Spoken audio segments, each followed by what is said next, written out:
Hello guys, তো দেখো আমরা নৌকা চেপে মজা খাচ্ছি, ঘুরছি।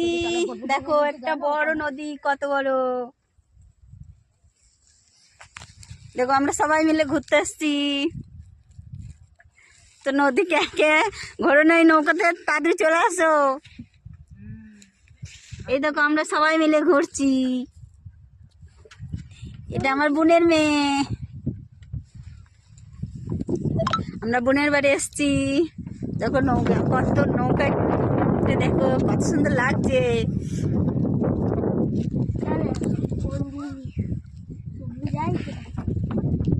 দেখো নৌকা চালাচ্ছে ওরা, দেখো তাড়াতাড়ি চলে আসো, তোমরা চাপবে তা। দেখো নদীতে কত মাছ রয়েছে।